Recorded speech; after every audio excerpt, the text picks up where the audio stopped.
अल्हम्दुलिल्लाह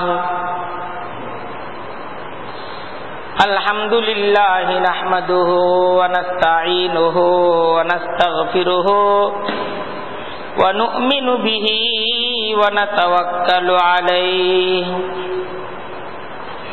व नऊज़ु बिल्लाहि मिन शुरूरि अनफुसिना व मिन सय्यिआति अमालिना मन यहदिहिल्लाहु फला मुदिल्ल लहु व मन युद्लिलहु फला हादिय लहु व नशहदु अल्ला इलाहा इल्लल्लाहु वहदहु ला शरीका लहु व नशहदु अन्ना सय्यिदना व मौलाना मुहम्मदन अब्दुहु व रसूलुहु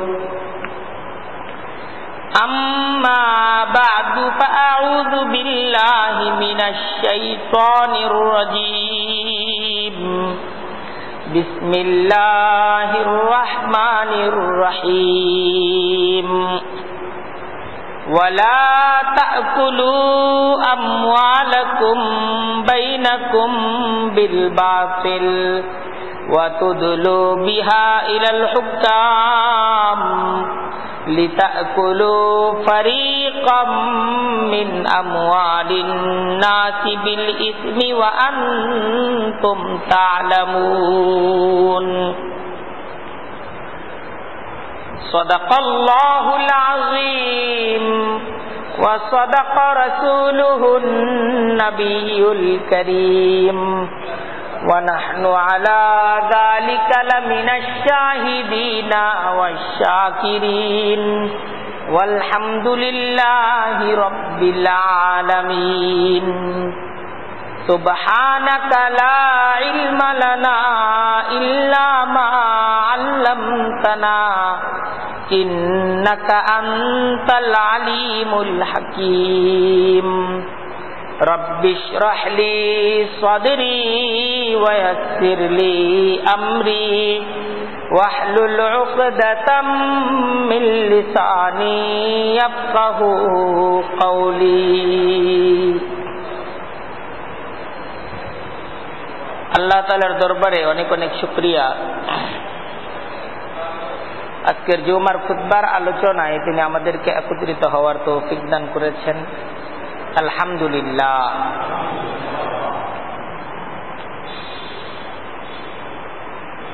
দরুদ এবং সালাম পেশ করছি সাল্লাল্লাহু আলাইহি ওয়াসাল্লাম প্যারা নবী হযরত মুহাম্মদ মুস্তাফা সাল্লাল্লাহু আলাইহি ওয়াসাল্লামের প্রতি। আল্লাহ তাআলা আমাদেরকে যার উম্মত করে সৌভাগ্যবান করেছেন। আমরা আজকে আমাদের জুমার খুতবায় খুব গুরুত্বপূর্ণ একটি বিষয়, হালাল খাবার হারাম খাবার,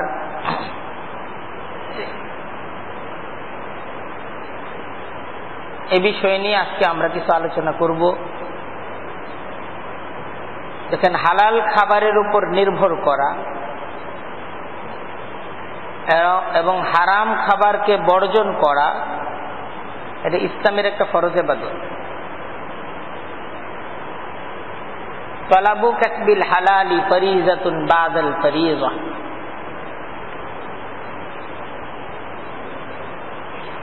কুরআনে কারীমের মাঝেও মহান রব্বুল আলামিন ইরশাদ করেছেন, কুলু মিম্মা রাযাকাকুমুল্লাহু হালালান তাইয়্যিবা।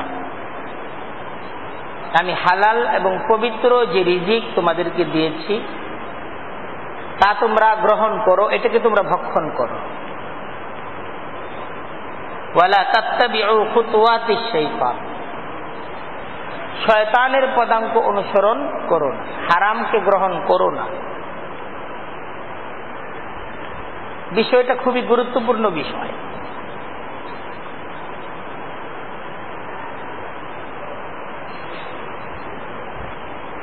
না জানার কারণে হোক, বিষয়টার গুরুত্ব না বুঝার কারণে অনেক ধার্মিক মানুষ এ সমস্ত বিষয়ে সচেতন না।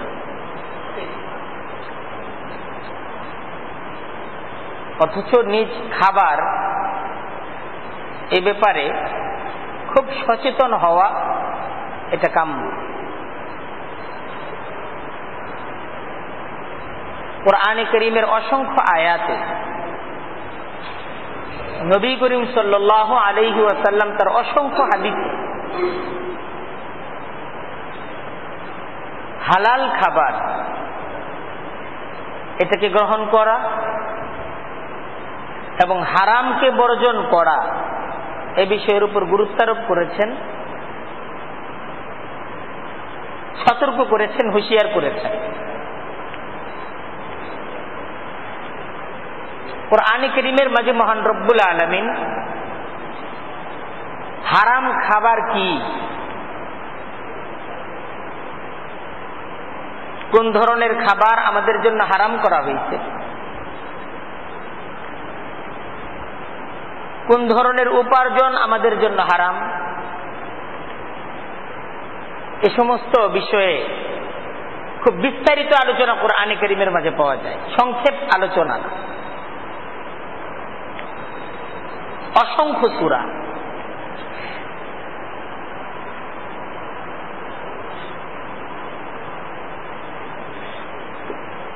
যে সমস্ত খাবার হারাম,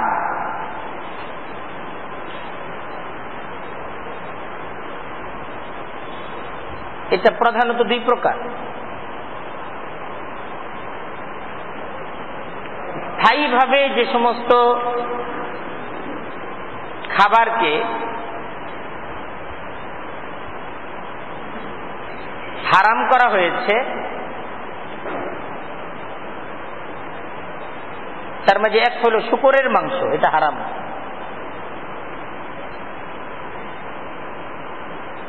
মদ এটা হারাম। প্রবাহিত রক্ত এটা হারাম। মৃত প্রাণীর মাংস এটা হারাম। ইন্নামা হাররামা আলাইকুমুল মাইতাহ ইন্নামা হাররামা আলাইকুমুল মাইতাতু ওয়াদ-দামু ওয়া লাহমুল খিনজির ওয়া মা উহিল্লা বিহি লিগাইরিল্লাহ।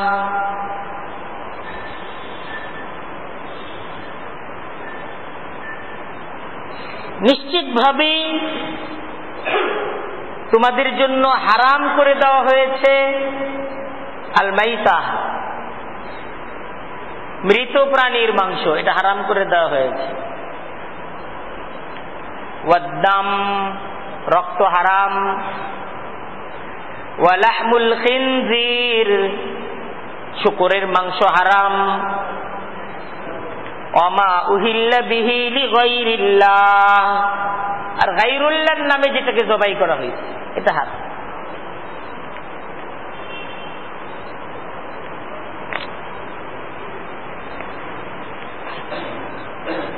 কুরআনে কারীমের অন্য আয়াতের মাঝেও এই একই বিষয়। হুররিমাত আলাইকুমুল মাইতাতু ওয়াদ-দামু ওয়া লাহমুল খিনজির ওয়া মা উহিল্লা বিহি ওয়া মা উহিল্লা লিগাইরিল্লাহি বিহি ওয়াল মুনকানিকাতু ওয়াল মাওকুযাতু ওয়াল মুতারাদ্দিয়াতু ওয়ান নাসীহাতু ওয়া মা আকালাস সাবউ। এখানে একই বিষয় আরেকটু বিস্তারিত ভাবে আসে। মৃত প্রাণী তোমাদের জন্য হারাম, রক্ত হারাম, শূকরের মাংস তোমাদের জন্য হারাম, আর গায়রুল্লাহর নামে যা জবাই করা হয়েছে তা তোমাদের জন্য হারাম। শ্বাসরোধে যে সমস্ত প্রাণীকে হত্যা করা হয়েছে, উপর থেকে নিচে নিক্ষেপ করে যে সমস্ত প্রাণীগুলোকে হত্যা করা হয়েছে, এই সমস্ত প্রাণীগুলো খাওয়াও এটাও তো মৃত, যেটাকে মেরে ফেলা হয়েছে, হত্যা করা হয়েছে। ইসলামে জবাইয়ের যে তরিকা আছে,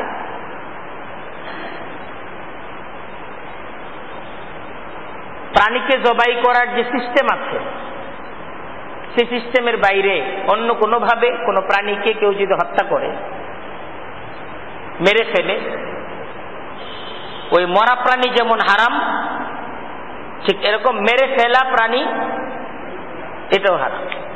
তবে জবাই করে নিলে তখন এটা শুদ্ধ হবে। তবে এখানে একটা বিষয়, উভয় আয়াতে এই বিষয়টাকে আনা হয়েছে।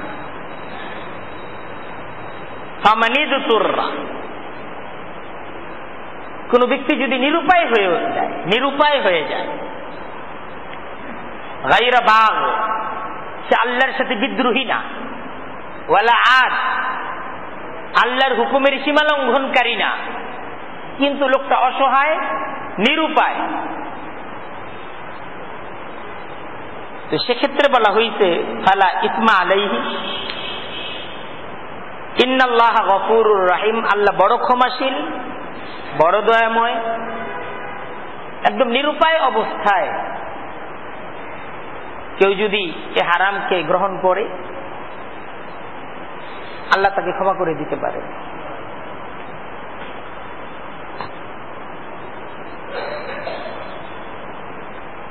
ফামানিদ তুররা ফি মাখমাসাতিন গায়রা মুতাজানিফিন লিইসমিন ফাইন্নাল্লাহা গফুরুর রহিম। গুনাহের দিকে সে ধাবিত না, কিন্তু প্রচন্ড ক্ষুধার যন্ত্রণা, অসহায়ত্ব, নিরুপায় অবস্থায় কেউ যদি এ হারামকে গ্রহণ করে, তো এটা জরুরতের সময়, জরুরত পুরা হওয়া পর্যন্ত তো আল্লাহ তাআলার কাছে সে ক্ষমা পেয়ে যাবে, আল্লাহ তাকে ক্ষমা করে দিতে পারে। এই হারামের একটা প্রকার গেল, এটা স্থায়ীভাবে ইসলামে হারাম। কোন অবস্থাতেই মদ এটা হালাল না, এমন না যে নিরুপায় অবস্থায় এটা হালাল হয়ে গেছে, না, এটা হারাম, হারামই। মৃত প্রাণী সব অবস্থাতেই হারাম, কিন্তু নিরুপায় অবস্থায় কেউ যদি, তার কাছে আর কোনো সম্বল নেই, সে যদি এই হারাম দ্রব্যকে গ্রহণ করে, এই হারাম খাবারকে গ্রহণ করে, তার জীবন বাঁচা পরিমাণ, তো আল্লাহর কাছে সে ক্ষমা পেতে পারে। এতটুকু বিষয় সবার বুঝে আসলো না? এখন দ্বিতীয় বিষয়টা বুঝার চেষ্টা করেন। ইসলামে আরো কিছু বিষয়কে হারাম করা হয়েছে।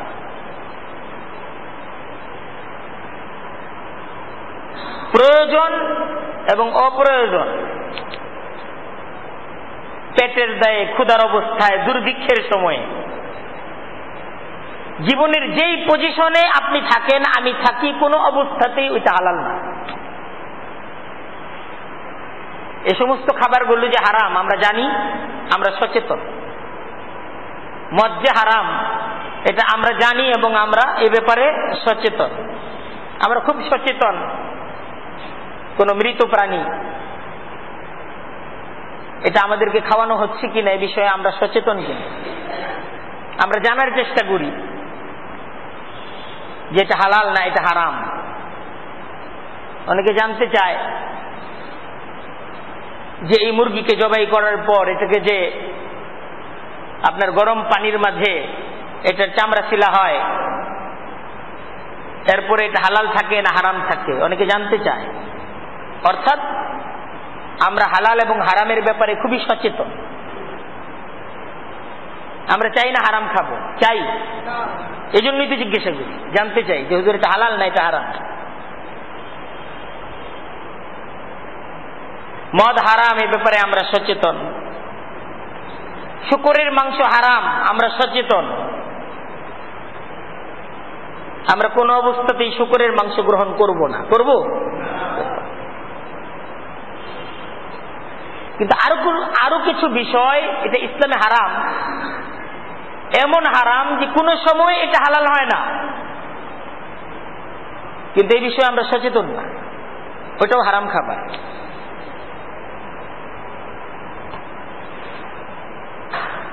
আর সে বিষয়টা কি, যে আমি চিন্তা করতেছি এই মুরগিটাকে জবাই করা হয়েছে, বিসমিল্লাহি আল্লাহু আকবার বলে জবাই করা হয়েছে, এখন এটা হালাল হয়েছে। যদি বিসমিল্লাহি আল্লাহু আকবার বলে এটাকে জবাই করা না হতো তাহলে এই মুরগিটা হালাল হতো না। তারপর আমি এই বিষয়ে সচেতন যে এরপর মুরগিটাকে কিভাবে ছিলা হচ্ছে, এর মাঝে হারাম রোগ আছে, বিভিন্ন প্রাণীর বিভিন্ন অংশগুলো খাওয়া হারাম, এই সমস্ত বিষয়গুলো থেকে এটাকে মুক্ত করা হয়েছে কিনা, এই সমস্ত বিষয়গুলোতে আমরা সচেতন। কিন্তু এই মুরগিটা যে আমি ক্রয় করলাম, যে টাকা দ্বারা ক্রয় করলাম, এই টাকাটা হালাল না, এই টাকাটা হারাম। এই টাকা যদি হারাম হয় তাহলে এই টাকার দ্বারা ক্রয়কৃত এ খাবার এটা কিভাবে হালাল হয়? এই বিষয়ে আমাদের সচেতনতা প্রয়োজন। ইসলামে সুদ এটা হারাম, জুয়া এটা হারাম। ইসলামে এটা এরকম হারাম যে একজন ব্যক্তি যত নিরুপায় অবস্থার সম্মুখীন হন, যত কঠিন বিপদগ্রস্ত হন না কেন, তার জন্য সুদ দেওয়া, সুদ খাওয়া এটা কোনো অবস্থাতেই তার জন্য হালাল না।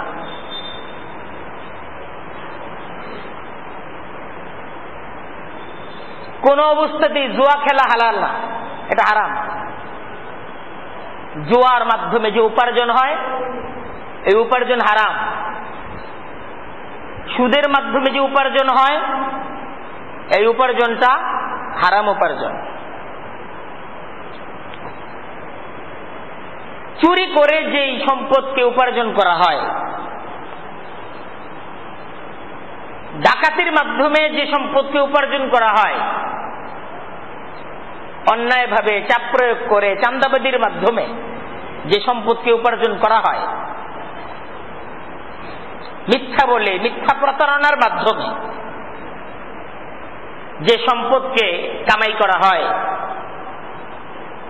ভেজাল দ্রব্য দিয়ে মানুষদেরকে ঠকিয়ে যে সম্পদকে কামাই করা হয়, এই সম্পদটা হারাম।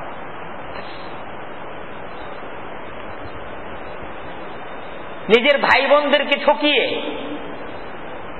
তাদেরকে সম্পদ থেকে বঞ্চিত করে যে সম্পদকে কামাই করা হয়, ইসলামে এই সম্পদটা হারাম। কোন অবস্থাতেই এই সম্পদ একজন ব্যক্তির জন্য হালাল হয় না।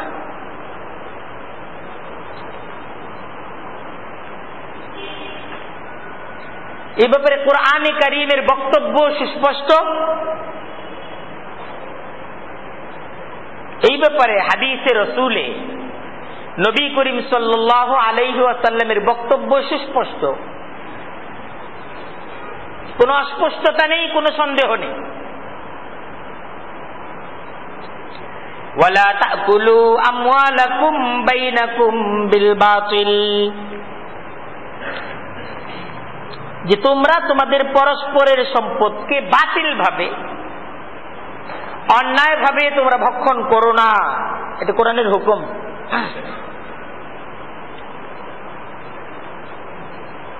অন্যের সম্পদকে অন্যায় ভাবে গ্রাস করে নেয়ার পরিণতিটা অত্যন্ত ভয়াবহ।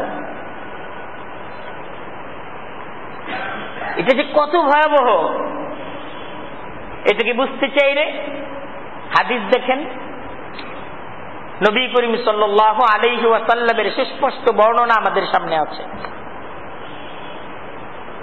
আল্লাহর রাসূল বলতেছেন, মান ইকতাতাআ হাক্কাম মুসলিমিন বিয়ামিনিহি, যে ব্যক্তি অপর কোন মুসলিম ভাইয়ের হক তার শক্তির মাধ্যমে সে তাকে হক থেকে বঞ্চিত করল, তার হককে নষ্ট করল, ফাকাদ আউজাবাল্লাহু লাহুন নার, আল্লাহ তার জন্য জাহান্নামকে ওয়াজিব করে দিয়েছেন। জাহান্নাম তার জন্য ওয়াজিব। ওয়া হাররামা আলাইহিল জান্নাহ, তার জন্য জান্নাত হারাম।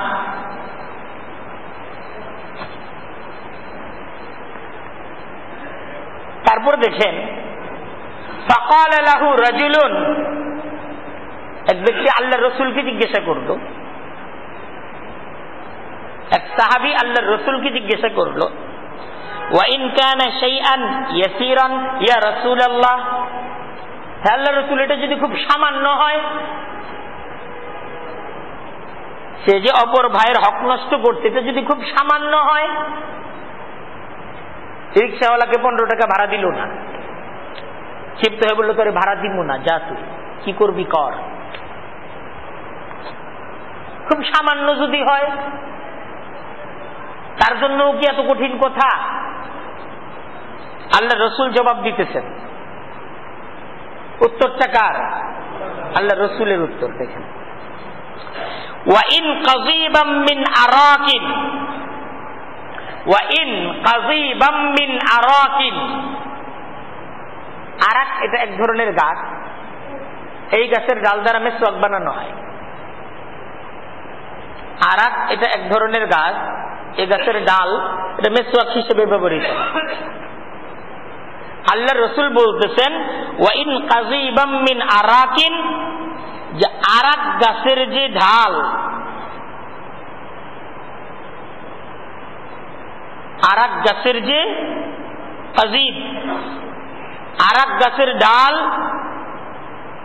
মেসওয়াকের জন্য, যদি আরাক গাছের ডালও তুমি মেসওয়াক বানানোর জন্য আরাক গাছের ডালও যদি তুমি কারো কাছ থেকে অন্যায় ভাবে তুমি যদি গ্রহণ করে থাকো, তাহলেও লাকিয়াল্লাহ ওয়া হুয়া আলাইহি গাজবান, আল্লাহর সাথে তার সাক্ষাৎ হবে এমন ভাবে আল্লাহ তার প্রতি থাকবেন রাগান্বিত।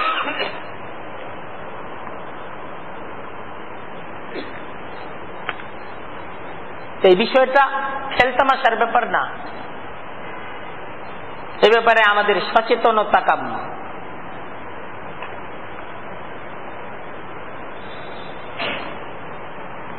আল্লাহর হুকুম যদি লঙ্ঘন করা হয়, আল্লাহর হুকুম মানে আল্লাহর হক, আল্লাহর হককে নষ্ট করা হয়। আর আল্লাহর হক যখন নষ্ট হয়, বান্দা যখন তওবা করে খাঁটি দিলে যে আল্লাহ ভুল করতে আর কখনো করব না, আল্লাহ মাফ করে দেন। কিন্তু বান্দার হক যখন নষ্ট হয়, নষ্ট যখন করা হয় অন্য কোনো বান্দার হক, এটা আল্লাহর দরবারে মাফ পায় না শুধু তওবার দ্বারা, এটা বান্দার দরবার থেকে মাফ নিয়ে নিতে হয়। যখন বান্দার হককে নষ্ট করা হয়, তখন বান্দার কাছ থেকেও এটার মাফ নিতে হয়। এই শক্তি আছে, শক্তির প্রদর্শনী আমি করলাম, এমন একদিন আসবে যেদিন এই শক্তি থাকবে না। আজকে আমার শক্তি আছে, আমার সাথে জনবল আছে, আমাকে ধরার আছে কে, কিন্তু এমন একদিন আসবে যেদিন সাহায্য করার কেউ থাকবে না। ফামান ইউজাদিলুল্লাহ আনহুম ইয়াউমাল কিয়ামাহ আম্মান ইয়াকুনু আলাইহিম ওয়াকিলা। আল্লাহ বলতেছেন কিয়ামতের দিন সে যখন আল্লাহর সামনে আসামি অবস্থায় থাকবে, কে তার পক্ষ অবলম্বন করবে, তার পক্ষ থেকে ওকালতি করবে কে? আল্লাহ প্রশ্ন করতেছে। আজকে জালেম, সে তার পক্ষে ওকালতি করার উকিল পায়, উকিলরা জালেমের পক্ষে ওকালতি করে। তো আল্লাহ বলতেছেন কিয়ামতের ময়দানে জালেম তুমি কাকে উকিল হিসেবে দাঁড় করাবে, কে তোমার পক্ষে কথা বলবে সেদিন? কে তোমাকে সেদিন সাহায্য করবে? কথাগুলো কোরআনের, আমাদের সচেতন হওয়া চাই। আল্লাহ রাসূল সাল্লাল্লাহু আলাইহি ওয়াসাল্লাম হাদিসের মাঝে ইরশাদ করেন, মান আখাযা শিবরাম মিনাল আরদি যুলমান। একদম প্রত্যেকটা শব্দ আল্লাহর রাসূলের জবানের শব্দ। হাদিসের পাতায় পাতায় এই শব্দগুলো সংরক্ষিত। মান আখাযা শিবরাম মিনাল আরদি যুলমান, যে ব্যক্তি জালেম জুলুম করে, এটাকে বলা হয় এক বিঘত। শিবরুন মানে বিঘত, এক বিঘত, খুব বেশি না, এতটুকু মনে করে। এক বিঘত জমি যে অন্যায় ভাবে জুলুম করে যে গ্রাস করলো, কতটুক জমি? এক বিঘত, এক বিঘা না, এক বিঘত, খুব বেশি না, অল্প জমি, 5 ইঞ্চি ওয়ালও হবে না। আল্লাহ রাসূল এক বিঘতের কথা বলতেছেন, শিবরাম মিনাল আরদি যুলমান। আর আমরা তো দেখা যায় এক বিঘত না, পুরা সম্পদ থেকে বঞ্চিত করে দিই। আমাদের সমাজে এমন অনেক পরিবার আছে যেখানে ভাই বোনকে সম্পদ থেকে, সন্তান তার বাবা মাকে সম্পদ থেকে বঞ্চিত করতেছে। এমন কত পরিবার।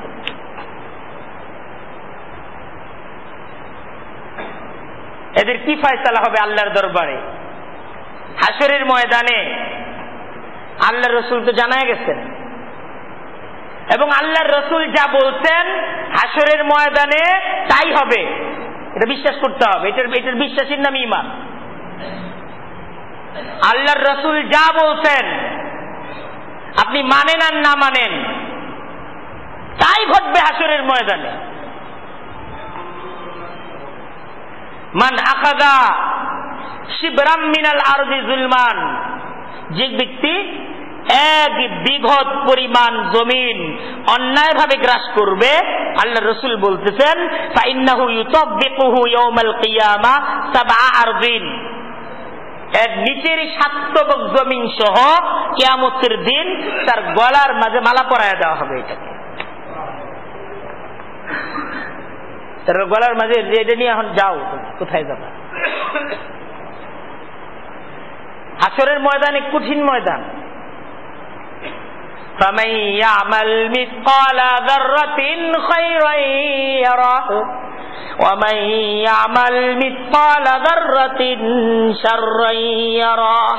দুনিয়াতে তো দেখা যায় না এই লোক হারামখোর, এতের বোনকে ঠকাইছে, ভাইরে ঠকাইছে, বাবা মাকে ঠকাইছে, দুনিয়াতে চিনা যায় না। পাঞ্জাবি পরলে সবাই হুজুর মনে হয়, কিন্তু হাসরের ময়দানে চিনা যাবে, তার সমস্ত পাপগুলো তার সাথে থাকবে। একদম কুরআন সুস্পষ্ট ভাবে বলতেছে, ফামান ইয়ামাল মিসকালা যাররাতিন, এক অণু পরিমাণও খায়রান, ভালো কাজ যে করবে, ইয়ারাহু, এটাও দেখা যাবে। ওয়ামান ইয়ামাল মিসকালা যাররাতিন শাররান, এক অণু পরিমাণও যে মন্দ কাজ করবে, এটাও দেখা যাবে। দেখা যাবে যে এই পাপ করছে।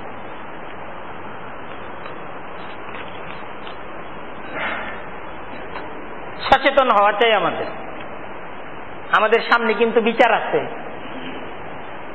যা করতেছি সবকিছুর একটা বিচার আছে সামনে। এই বিচারের সম্মুখীন সবাইকে হইতে হবে। এমন না যে খতিব সাহেবের বিচার হবে না, ওনাকে বিশেষ সম্মানের দৃষ্টিতে দেখা হবে, সবার বিচার হবে। এই সচেতনতা সবার দরকার। যখন বান্দার হক, এটাকে নষ্ট করা যাবে না। আর বান্দা যদি দুর্বল হয়, আমরা তো দুর্বলের হকটাই বেশি নষ্ট করি। যদি দুর্বল হয়, আল্লাহর কোরআন সত্য, আল্লাহ কোরআনে যা বলতেছেন তাই তিনি করবেন। আল্লাহ সতর্ক করতেছেন, ইন্নাল্লাযীনা ইয়াকুলুনা আমওয়ালাল ইয়াতামা যুলমান ইন্নামা ইয়াকুলুনা ফি বুতুনিহিম নারা ওয়া সায়াসলাউনা সাঈরা। এতিমের সম্পদকে, এতিমের সম্পদকে যারা গ্রাস করে অন্যায় ভাবে, তারা তো জাহান্নামের আগুনটাকেই ভক্ষণ করতেছে। খুব দ্রুত তারা জাহান্নামে প্রবেশ করে, এদের ঠিকানা হবে জাহান্নাম।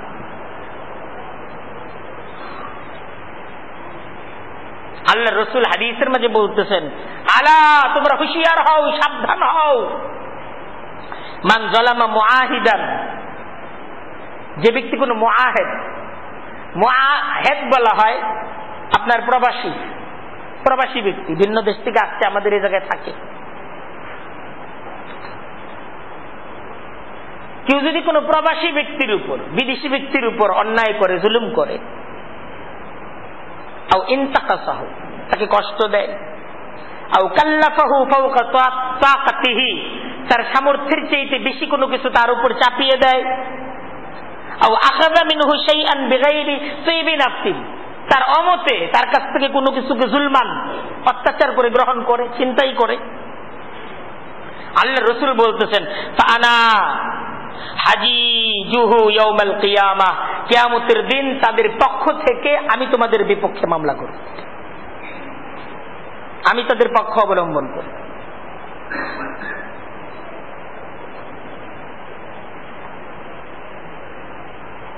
আল্লাহ রাসূল হাদিসের মাঝে বলছেন, মান গাশশানা ফালাইসা মিন্না, যে ব্যক্তি ধোঁকা দেয় সে আমাদের কেউ না।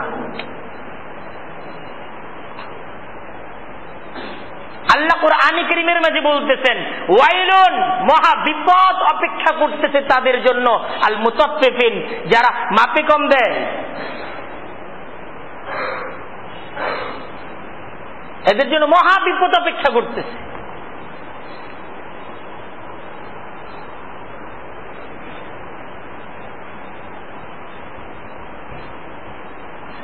জুলুম করে, অন্যায় ভাবে অন্যের সম্পদকে আত্মসাৎ করা, এটাকে গ্রাস করা, এটা অন্যায়। এবং এই সম্পদটা হারাম সম্পদ, এই সম্পদকে ভোগ করা, হারাম সম্পদকে ভোগ করা, কোন অবস্থাতে এই সম্পদ একজন ব্যক্তির জন্য হালাল না,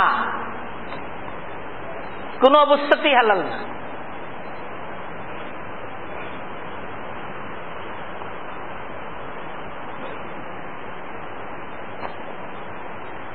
আপনার এই সম্পদটা, এটা হারাম সম্পদ, এটা বুঝতে হবে যে সম্পদটা হারাম সম্পদ। আপনি খুব সচেতন, আমাদের মাঝে অনেক সচেতন ব্যক্তি আছে যে উনি জীবন দিতে রাজি কিন্তু মদ খাবে না, আলহামদুলিল্লাহ, ওনার মাঝে ধার্মিকতা আছে।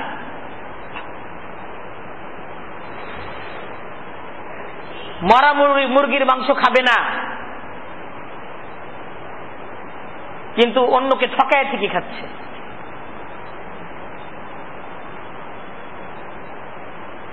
ভাইকে ঠকাইছে, বোনকে ঠকাইছে, প্রতিবেশীকে ঠকাইছে, দেশের সম্পদ নষ্ট করছে। কারণ দেশের সম্পদ তো 16 কোটি জনতার সম্পদ। এই দেশের সম্পদ নিয়ে যারা ছিনিমিনি খেলবে, যারা অন্যায়ভাবে দেশের সম্পদকে এটাকে ভোগ করবে, তারা 16 কোটি জনতার কাছে দায়বদ্ধ থাকবে।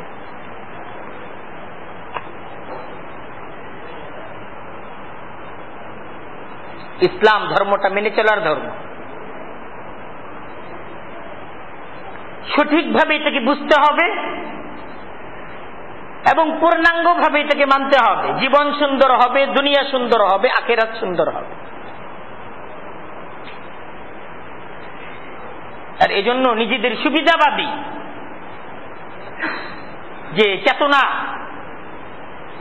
সুবিধাবাদী চেতনাটা, এটাকে দূর করতে হবে। আমাদের সমাজে যারা আমরা অসুস্থ হলে চিকিৎসা দেন যারা চিকিৎসক, দুই ধরনের চিকিৎসক আছে। আমি দুই ধরনের চিকিৎসক পাইছি আর কি।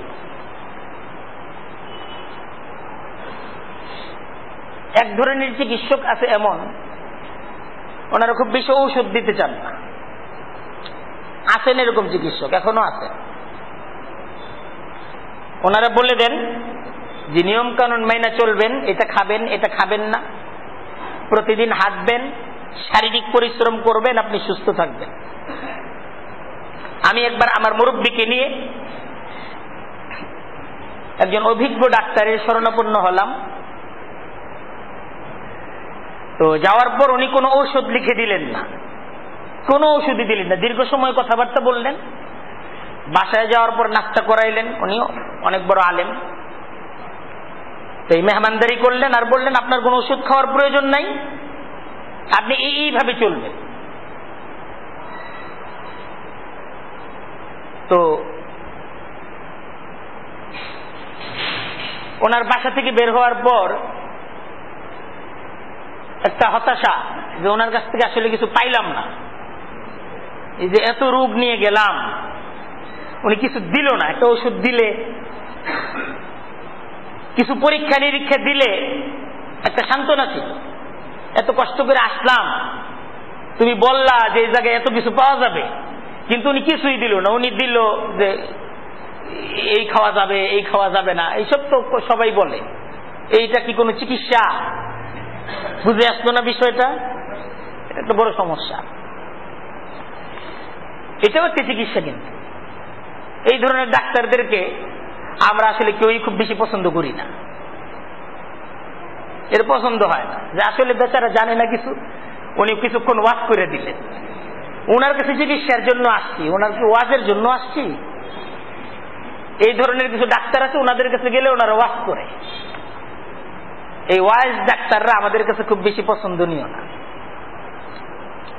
আরো কিছু ডাক্তার আছে, যাওয়ার সাথে সাথে আপনাকে পরীক্ষা নিরীক্ষা দিবে, আপনাকে নিয়ে গবেষণা করবে, আপনাকে খুব ভালোভাবে নিবিড়ভাবে পর্যবেক্ষণ করবে, বলবে এই সমস্ত পরীক্ষাগুলো করে নেন। আপনার এই সবগুলো জরুরি না, কিন্তু সবগুলোই করেন। উনি বলবে সবগুলো জরুরি না, সবগুলো করেন, যাতে পুরো শরীরটা চেক আপ হয়ে যায়। আলহামদুলিল্লাহ। তো আমরাও খুব না, আসলে আমার খুব চিকিৎসা হচ্ছে, প্রচুর সেন্টার আছে। যেই সেন্টারে সবচেয়ে বেশি খরচ, যেই পরীক্ষাটা 800 টাকা দিয়ে করা যায়, আমরা মনে করব 800 টাকার পরীক্ষাটা ভালো না। এটা যদি 1500 টাকা দিয়ে করা যায়, তাহলে বোঝা যাবে যে পরীক্ষাটা সবচেয়ে ভালো হয়েছে। মেশিনে কি, যে কম নেয় তার কাছে আমরা যাই না, যেখানে বেশি নেয় ওই জায়গায় আমরা দ্বারস্থ হই যে মেশিন ভালো দেখি তো টাকা বেশি। সেই সাথে উনি চেক আপের সাথে সাথে ঔষধ দিলেন। ঔষধগুলো দামি ঔষধ, ওই 8 আনা আর 1 টাকা দামের ঔষধ না। এক একটা ঔষধের দাম 20 টাকা বা 50 টাকা বা 80 টাকা বা 120 টাকা। বা একটা ইঞ্জেকশন দিতে হয়, একটা ইঞ্জেকশনের দাম 2000 টাকা। আমি খুব আনন্দিত, আমার খুব চিকিৎসা চলতেছে। আমার তেমন কিছু নিয়ম কানুন মানতে হয় না। আমি বলি যেটা খাইতে, আচ্ছা ঠিক আছে, আপনি যদি এরকম ভাজা কোনো দ্রব্য খান তাহলে সাথে সাথে এই ওষুধটা খাই নেবেন। তা আমার জন্য তেমন বাধা নিষেধ নাই, সব খাইতেও পারি। খাওয়ার পর আবার হজমের জন্য হজমের ওষুধও খায় নেই। তাই আমার উপর তেমন কোনো ঝামেলা নেই। ডাক্তার সাহেব অনেক ভালো, ওনার কাছে বারবার আমি যাই। প্রত্যেক মাসে 2 মাস 3 মাস করে চেক আপ করি। টাকা পয়সা আল্লাহ তাআলা যেহেতু দিছে, বেঁচে থাকার জন্যই তো। একদিকে কামাই করবো আর একদিকে বেঁচে থাকার জন্য চেক আপ করবো। এই 2 ধরনের ডাক্তার আছে। তো ওই প্রথম প্রকার ডাক্তার আমাদের খুব বেশি ভাল লাগে না, মানতেও চাই না ওনাগর কথাবার্তা। ধর্ম ধার্মিকতার ব্যাপারেও আমাদের সমাজের মানুষের ঠিক একই রূপ। আমরা যখন বলি এটা হারাম, শুনি যে সমস্ত হারাম হারাম, এসব মাইনা তোলা সম্ভব? এত হারামের ভিতর দিয়ে হালাল কি? খুব পেরেশানি। এই সমস্ত কথাগুলো শুনতেও তিতা লাগে, বুঝতেও তিতা লাগে। আমরা যখন ডাকি কোরআন পড়েন, এটা আল্লাহর কথা, হাদিস পড়েন, এটা রাসূলের কথা, এই অনুযায়ী জীবনকে পরিচালনা করেন, তাহলে ঠিকানা কোথায়? জান্নাত। তো এই সমস্ত কথাগুলো শুনি, কিন্তু এই সমস্ত কথাগুলো এরপরে কিছু জানতে, এরপরেরটা কোন আপনি ঠিক আছে সব মানুম, এখন এরপরে কি করতে হবে? তো এরপরে কি করতে হবে? অনেকে বলে দেয় যে ঠিক আছে এই কাজ করে তাহলে জান্নাত। আমি একটা তদবির আছে, তদবিরটা দিয়ে দিতেছি, এই তদবিরটা করে। তো আমরা তদবির পাওয়ার পর মনে করি যখন একটা কিছু পাইছি। তো ইসলামটাকে যে পূর্ণাঙ্গ জীবনের মাঝে হালাল এবং হারাম অনুযায়ী চলা, পুরা জীবনটাকে সুন্নাহর আলোয় আলোকিত করা, এই ইচ্ছাটাই আমরা করি না। আমরা চাই ইসলামকে পালন করতে বিভিন্ন উৎসবে, বিভিন্ন অনুষ্ঠানের মাধ্যমে, বিভিন্ন দুয়া মাহফিলের মাধ্যমে, বিভিন্ন অনুষ্ঠানের মাধ্যমে। আমার আছে টাকা, প্রয়োজনে হুজুরকে 2 লক্ষ টাকা দিয়ে দিব, হুজুর 2 লক্ষ টাকার একটা দোয়া করে দিবে। হুজুর তো প্রচুর আল্লাহওয়ালা মানুষ, তো উনি যেইভাবে আমার জন্য দোয়া করতেছে আর যেইভাবে হুজুরকে সাহায্য সহযোগিতা করতেছি, তো এইভাবে হুজুরকে সাহায্য সহযোগিতার কি কোনো দাম নাই? একটা দাম অবশ্যই আছে, আল্লাহর কাছে এই দাম আমি পেয়ে যাব। তা আমার নিজের চলার জন্য আর কোনো কোরআন হাদিস দরকার নাই, কোরআন হাদিস অনুযায়ী হুজুর চলবে, আর আমি হুজুরকে টাকা পয়সা দিয়ে দিব, আমি জান্নাতে চলে যাব। এই ইসলামে আমাদের বড় সুবিধা।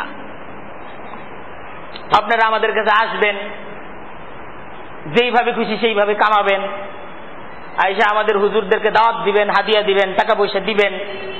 আপনাদের টাকায় আমাদের বাড়ি হবে, আমাদের গাড়ি হবে, আমরাও সুন্দর মতো চলুম। আমাদের বেতন টেতন তো কমই, আপনাদের হাদিয়া তো হওয়ার দ্বারা আমাদের জীবন আপনাদের জীবনের মতো হবে। তাই হুজুর এবং সাধারণ মানুষদের মিলিত ইসলামটা বড় সুন্দর একটা ইসলাম। হুজুররাও পায়, কিছু বলে না, সাধারণ মানুষও চলে, ওনাদের কোনো বাধা নিষেধের প্রয়োজন পড়ে না। এটা খুব আফসোসের বিষয়, এটা খুব দুঃখের বিষয়। আপনার নিজের জীবনকে আপনি যদি পরিবর্তন না করেন, আল্লাহর কাছে মুক্তির কোনো পথ নেই। আপনি কোরআন থেকে শুনেন, কোরআনের কথাটা কোনো হুজুরের কথা না, কোরআনের কথাটা কার? আল্লাহ কি বলতেছে দেখেন আপনি। আল্লাহ বলতেছে লাইসা বিআমানিকুম, মিথ্যা আশা দ্বারা হবে না, মিথ্যা আশা করো না। লাইসা বিআমানিকুম ওয়ালা আমানি আহলিল কিতাব, তোমরা মিথ্যা আশায় আছো, তোমরা মিথ্যা আশার মাঝে পড়ে আছো। যালিকা বিআন্নাহুম ক্বালু লান তামাসসানা আন-নারু ইল্লা আইয়ামান মা'দুদা ওয়া গাররাহুম ফি দীনিহিম মা কানু ইফতারুন। আল্লাহ কোরআনের মাঝে বলতেছেন যে তাদের এই অবনতির কারণ হলো তাদের একটা মিথ্যা আশা। আর সে মিথ্যা আশা হলো এই যে লান তামাসসানা আন-নারু ইল্লা আইয়ামান মা'দুদা, আমরা যতই পাপ করি এই সমস্ত পাপের কারণে কিছুদিন জাহান্নামে থাকতে হবে, তারপর আমরা জান্নাতে চলে যাব।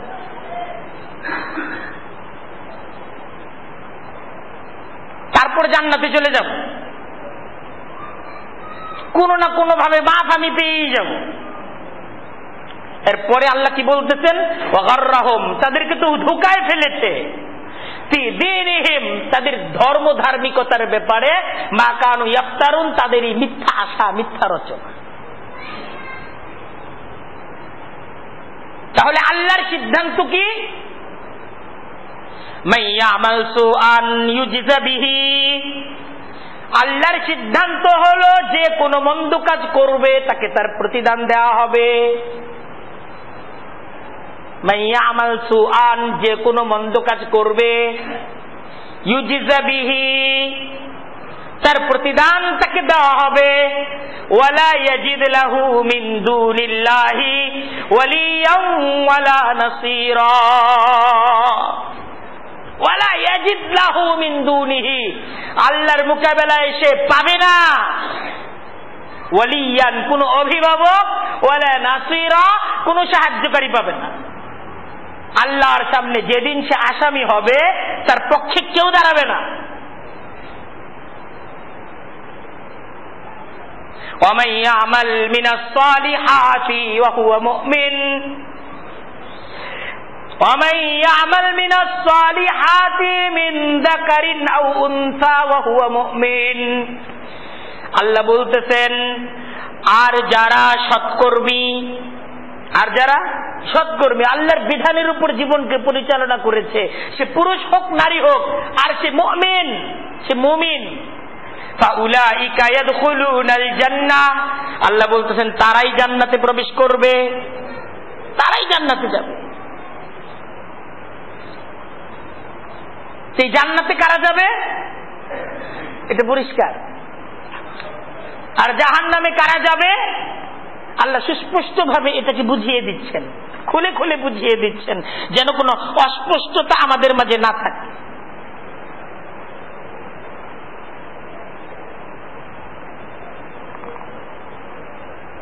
ইয়াউমাইযিন লা তামলিকু নাফসুন লিনাফসিন শাইআ, সেদিন এমন এক দিন হবে লা তামলিকু নাফসুন লিনাফসিন শাইআ, কোন ব্যক্তি অন্য কোন ব্যক্তির কোন উপকারে আসবে না, কেউ কারো উপকার করার ক্ষমতা রাখবে না। ইয়াউমা ইয়াফিরুল মারউ মিন আখিহি, মানুষ ভাইকে দেখে ভেগে যাবে, কোরআনের কথা। ভাই ভাইয়ের সাহায্যে এগিয়ে আসবে। ওয়া উম্মিহি ওয়া আবিহি, সন্তান বাবার সাহায্যে আগাবে না, সন্তান তার মায়ের সাহায্যে আগাবে না, সেদিন আগাবে না কেউ।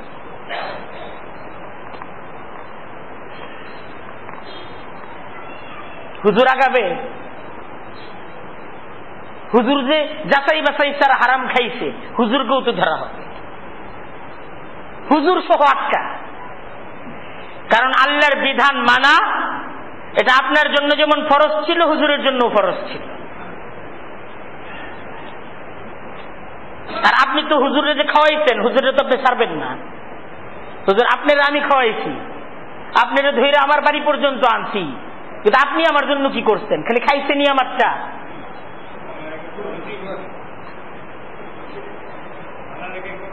হ্যাঁ, আপনি তো আমারে কোনোদিন দাওয়াত দেন নাই যে আপনি নামাজ পড়েন না, আপনারটা খামো না, আপনি তো কোনোদিন বলেন নাই।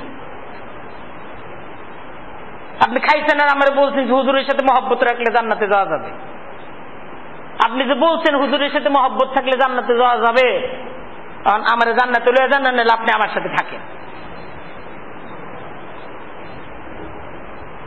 আল্লাহর কোরআনের কোথাও আল্লাহ তো এটা বলে নাই যে মহব্বত দ্বারা জান্নাতে যাওয়া যাবে হুজুরের সাথে।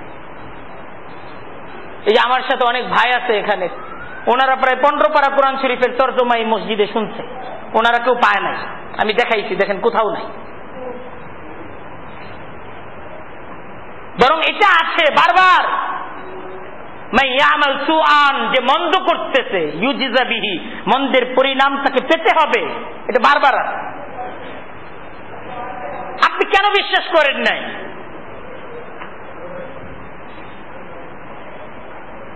আল্লাহর কোরআনের পরিষ্কার ঘোষণা আছে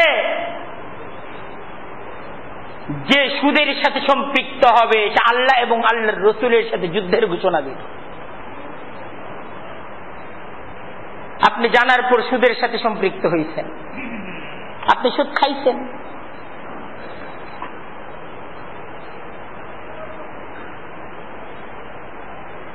সেদিন কে দাঁড়াবে আপনার পক্ষে?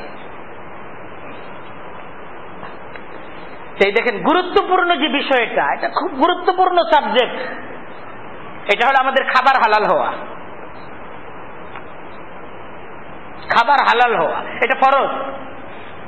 হালাল খাবার খাওয়া এটা কি? এটা ফরজ হুকুম। একটা হালাল খাবার খাওয়া। মদ যেমন হারাম, শূকরের মাংস যেমন হারাম, মৃত প্রাণী মরা প্রাণী খাওয়া যেমন হারাম, সুদ খাওয়া হারাম। সুদ খাওয়া কি? চুরি করা, চাঁদাবাজি করা, অন্যের সম্পদকে অন্যায় ভাবে গ্রাস করার যত পদ্ধতি আছে হারাম। যৌতুক নেওয়া হারাম, এটা জানতে হবে, এটা হারাম। ভাই বোনকে ঠকিয়ে সম্পদকে গ্রাস করা কি হারাম। আপনি ভাই বোনকে ঠকায় যে বাড়ি করছেন, এটা হারাম বাড়ি। এখান থেকে ভাই বোনের হক দিতে হবে, অন্যথায় আপনার জন্য কঠিন বিচার অপেক্ষা করছে। হারাম কামায়ের, হারাম উপার্জনের, হারাম খাওয়ার সবচেয়ে ভয়াবহ দিক হলো এর কারণে অন্য ইবাদত কবুল হয় না। কেউ যখন হারাম খায় তার অন্য ইবাদত কবুল হয় না। হাদিস, আল্লাহর রাসূলের হাদিস, আল্লাহর রাসূল বলতেছেন, ইয়া আইয়ুহান নাস, হে মানুষেরা শুনে রাখো, ইন্নাল্লাহা তাইয়্যিব লা ইয়াকবালুল্লাহু তাইয়্যিবান, আল্লাহ পবিত্র, আল্লাহ পবিত্র জিনিসকে কবুল করেন, অপবিত্র জিনিসকে তিনি কবুল করেন না। ওয়া ইন্নাল্লাহা আমারাল মুমিনিন, খুব ভালো করে শুনেন, আমি তো অনুবাদ করে শোনাচ্ছি, কথাগুলো একটাও আমার না।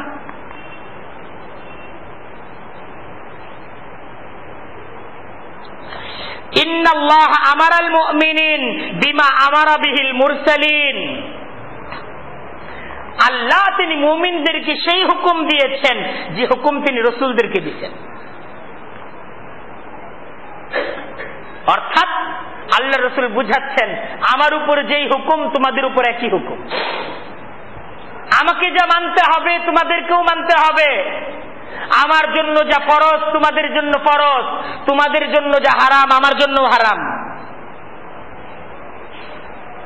বয়ান করলাম আপনি সুদ খেতে পারবেন না, আবার বললাম আমারে দিয়ে দেন আমি খেতে পারবো, হইল? যেটা আপনার জন্য খাওয়া হারাম এটা তো আমার জন্যও খাওয়া হারাম।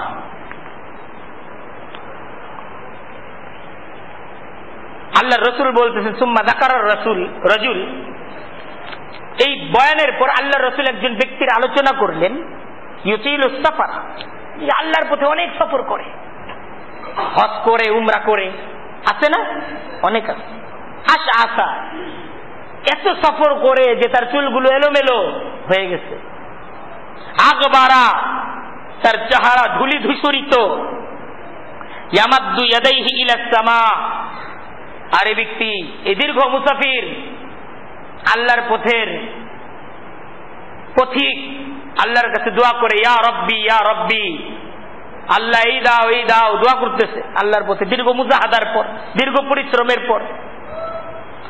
আল্লাহর রাসূল বলতেছেন, ওয়া মাতআমুহু হারামুন ওয়া মাশরাবুহু হারামুন ওয়া মালবাসুহু হারামুন, সে যে খাইতেছে তার খাবার হারাম, সে যে কাপড় পরছে এ কাপড় হারাম, সে যে পান করতেছে পানীয়, এই সবকিছু হলো হারাম টাকার। ওয়া গুযিয়া বিল হারাম, হারামি সে খায়, ফান্না ইস্তাজাবু লিযালিকা, কিভাবে তার দোয়া আল্লাহর দরবারে কবুল হবে? আল্লাহর দরবারে তার দোয়া কবুল হবে কিভাবে? এটা কার কথা? আল্লাহ রাসূলের কথা। কারণ আল্লাহর দরবারে দোয়া কবুলের অন্যতম শর্ত কি? হালাল খাওয়া। কারণ হুজুর যদি হারাম খায় দোয়া করে, হুজুরের দোয়া কবুল হবে? হ্যাঁ, হারাম না খাইলে যদি দোয়া কিছু কবুল হয়, আপনি যে হুজুরের উপর নির্ভর করতেছেন, হুজুরই তো বিস্তা খাইছে।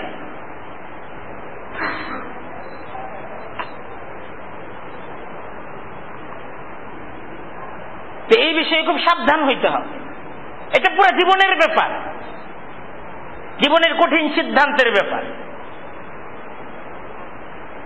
আল্লাহকে সন্তুষ্ট করার জন্য আমার নিজের জীবনকে পাল্টাতে হবে।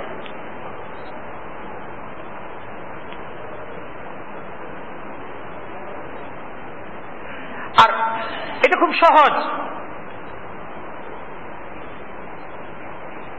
হালাল উপার্জন এটা পৃথিবীর সবচেয়ে সহজ কাজ। অনেকে মনে করে এটা কঠিন, এটা সবচেয়ে সহজ। হারাম হলো কঠিন, আল্লাহ বলতেছেন হারাম হলো কঠিন আর হালাল কি সহজ। আপনি আজকে হারামকে বাদ দেন, দেখবেন আপনার উপর থেকে এমন এক বোঝা সরে গেছে যে বোঝা আপনার মেরুদণ্ডের হাড়কে ভেঙে দিচ্ছিল। আপনি তো কঠিন চাপের মাঝে আছেন। হারামের এই যে চাপ, এটা আপনাকে সার্বক্ষণিক এই চাপের বোঝা নিয়ে আপনাকে চলতে হচ্ছে। আপনার আছে, বাড়ি আছে, গাড়ি আছে, কিন্তু শান্তি নাই। অজানা এক কষ্ট, আপনাকে কে যে অত্যাচার করতেছে, কে যে আপনার উপরে এত অশান্তি ঢেলে দিয়েছে আপনি জানেন না। আপনি পেরেশান, আপনি অস্থির, আপনি মনে করতেছেন আরো কিছু টাকা হলে আমার শান্তি আসবে, কিন্তু না, আপনি হারাম টাকাগুলো, হারাম সম্পদগুলো ছেড়ে দিলে আপনার জীবন শান্তিময় হবে। আপনি ছেড়ে দিয়ে দেখেন, আপনি পেরেশান, হুজুরের দরবার থেকে দরবারে ঘুরতেছেন, কোন দরবার আপনার সমস্যার সমাধান করতে পারবে না। আপনার সমস্যার সমাধান করার দরবার একটা, আর সেই দরবার কার দরবার? আল্লাহর দরবার। আপনি হারাম সম্পদকে ছুড়ে দিয়ে আল্লাহর দরবারে হাত তুলেন। আল্লাহ বলতেছেন ইস্তাগফিরু রাব্বাকুম, আল্লাহর কাছে ফিরে আসো, ইন্নাহু কানা গফফারা, আল্লাহ তিনি ক্ষমাশীল, দয়াবান। আল্লাহর কাছে 1 নাম্বার কাজ হলো ক্ষমা পাবে। 2 নাম্বার ইউরসিলিস সামাআ আলাইকুম মিদরারা, আল্লাহ আসমান থেকে তোমার জন্য বরকতের রিজিককে বর্ষণ করবেন। ওয়ায়ুমদিদকুম বিআমওয়াল, তোমার সম্পদকে বাড়িয়ে দিবেন। ওয়া বানিন, তোমার সন্তানকে বাড়িয়ে দিবেন। তোমার সন্তান হয় না, আল্লাহ বলছেন ফিরে আসো, হারাম ছেড়ে ফিরে আসো, আল্লাহ তোমার ঘরে কি দিবেন? সন্তান দিবেন। বিআমওয়াল ওয়া বানিন, সন্তান তো ডাক্তারের কাছে চিকিৎসার মাঝে পাওয়া যায় না, আল্লাহর কাছে চাইলে সন্তান পাওয়া যায়। আল্লাহ কুরআনে কারীমের মাঝে 2 জন নবীর ইতিহাস আলোচনা করে আমাদেরকে বলছেন যে এই 2 নবী, তাদেরকে আমি 100 বছর 120 বছর বয়সে সন্তান দিছি। আমার কাছে তোমার বয়স যদি 100 হয়, তখন তো 100 বছরের কোনো ব্যক্তি নাই, যদি 50-60 হয় নিঃসন্তান, আমার কাছে চাও, আমি দিব। দেওয়ার ক্ষমতা আল্লাহর আছে। আর দুনিয়া দিব, সাথে সাথে আখিরাত দিব। ওয়াজআলুকুম জান্নাত ওয়াজআল লাকুম আনহার মা লাকুম লা তারজুনা লিল্লাহি ওয়াকারা। আল্লাহ বলতেছেন এইভাবে ডাকতেছি, তারপর আমারে তোমরা বুঝো না, দেওয়ার ক্ষমতা যে আমি রাখি। মা লাকুম লা তারজুনা আলাইকুম লা তারজুনা লিল্লাহি ওয়াকারা ওয়া কাদ খালাকাকুম আতওয়ারা, অথচ তোমাদেরকে স্তরে স্তরে পর্যায়ক্রমে সৃষ্টি করেছেন কে? সেই কুদরতের অধিকারী আল্লাহ, যিনি দিনকে রাত করতে পারেন, রাতকে দিন করতে পারেন, অন্ধকারকে আলো দিতে পারেন, আলোকে অন্ধকারে পরিচ্ছন্ন করতে পারেন। তিনি পারেন না তোমার জীবনের অন্ধকার দূর করে তোমার জীবনটাকে আলোকিত করে দিবেন? এই ক্ষমতা তার নাই, তাহলে আছে কার? তার নাই, কিন্তু তিনি দিবেন। কিন্তু শর্ত একটাই, ফিরে আস। লাফাতাহনা, আল্লাহ বলেন আমি খুলে দেব আলাইহিম, তাদের জন্য বারাকাতিম মিনাস সামাই ওয়াল আরদ, আসমান জমিনের বরকতের সমস্ত দুয়ারগুলো খুলে দিব, কিন্তু আসতে হবে। ওয়ালাউ আন্না আহলাল কুরা আমানু ওয়াত্তাকাউ, তারা যদি ঈমান আনে, তাকওয়ার জীবন তারা অবলম্বন করে, লাফাতাহনা আলাইহিম বারাকাতিম মিনাস সামাই ওয়াল আরদ, আমি তাদের জন্য আসমান জমিনের বরকতের সমস্ত দুয়ারগুলো খুলে দিব। আমাদের হাতে সবকিছু, আমরা সিদ্ধান্ত নিয়ে যদি ফিরে আসি, আল্লাহর রহমতের দুয়ার খোলা। রাজি আছি না ইনশাআল্লাহ? হারাম ছাড়তে হবে, এটা হলো প্রথম শর্ত। সিদ্ধান্তটা সহজ, আপনি নিলেই সহজ। আপনি আমি আজকে থেকে যদি নেই, কালকে থেকে আমার জীবন সহজ হয়ে যাবে। আল্লাহ তৌফিক দান করুন। ওয়া আখিরু দাওয়ানা আলহামদুলিল্লাহি রাব্বিল আলামিন।